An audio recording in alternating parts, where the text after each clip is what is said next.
I remember my feelings during the days leading up to our immigration from the USSR to America. The anxiety of finishing up all the last details and the nervousness of not knowing what's ahead. While in Egypt, before their exodus, Jews were in exactly that position. In addition to all the technical preparations, before leaving Egypt, Jews had to circumcise themselves, bring Pesach, sacrifice, and do many other things. And at that moment, God tells Moses the first commandment to the Jewish people. This was the order of creation of lunar solar calendar, and God shows Moses the just appearing moon, which defines a new month. This is the first mitzvah, not Shabbat, not kosher, not prohibition of murder. God couldn't find anything more important to tell to the Jews at that moment. And do you think Jews had space in their head to start studying astronomy at that moment? The moon is allegorically compared to the Jewish people. Sometimes the moon is full. Our entire being is filled with light, and we illuminate the night sky. But sometimes the light we reflect is barely visible, and we barely fulfill our mission. And then sometimes our light disappears altogether. We blend into the darkness of the night around us. And then what? What is the meaning of our existence then? Do we have a way forward? Do we have a hope? While in Egypt, Jews were in exactly that position. They were oppressed slaves. They were almost completely assimilated into the immoral culture of Egypt. And now they have to overpower the mighty Pharaoh? These people have to become an independent nation, become free, and create their own state? Receive the Holy Torah, being called a light unto the nations? How is this possible? The main thing that is required of any leader is to believe in his people, and then inspire them with his faith to believe in themselves.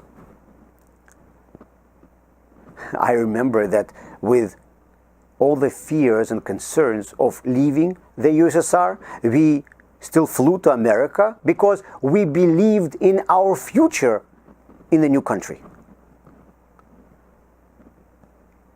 How could Jews believe in themselves back then? How could Moses believe in their future? Therefore, God showed Moses the moon. The moon to which the Jews are compared to. Now, this moon is all covered with darkness. But the moon is always re-emerging. And the moon will be full. Therefore, this was the first mitzvah that was given to the Jews, and this is why God had to tell it to Moses before they left Egypt. Moses was supposed to have faith in what is ahead for his people.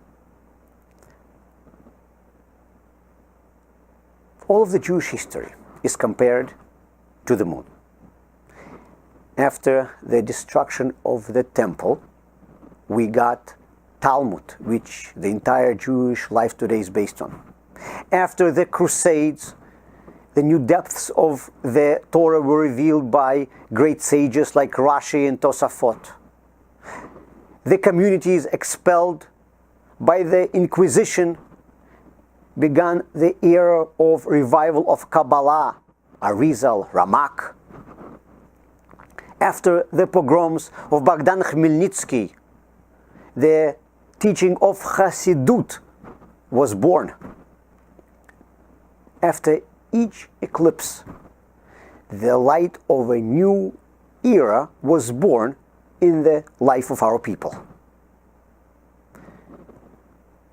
in 20th century, the Holocaust destroyed 6 million Jewish lives. And with them, it destroyed the hope of survival of Judaism. The Jewish life in America was almost not existent in any organized form. The center of everything Jewish was Europe, which now was left in ashes. What is the chance of survival of the Jews, of the Jewish tradition, of Judaism after that? Moses was able to be the leader of the Jewish people because he saw the moon. He was shown the moon on a sky that was about to be born anew. Who can now dare to believe in the future of the destroyed nation? In 1951, when the Lubavitcher Rebbe assumed his leadership position, in his first address that he told to all of his followers, he said that this world compared in the Torah to a garden of God. The embers of the Holocaust are still smoldering. The crying of the survivors is still heard everywhere. And the Rebbe, who himself barely escaped from the Nazis and lost a large part of his family in the Holocaust, is calling this world a garden of God. The Rebbe saw this moon, which, like the night on which Moses saw it, was barely seen as a small crescent on a dark sky. And the Rebbe saw that this small crescent must grow. Creating programs and building centers for Jewish lives all around the world, he started to inspire Jews. Those Jews who didn't believe in their people, those Jews who didn't believe in themselves and were saying, what kind of a Jew am I? Today, more than 6 decades later, we see the growing moon of our people reflecting more and more of Jewish light onto the world around us. The Rebbe believes in you. Do you believe in yourself?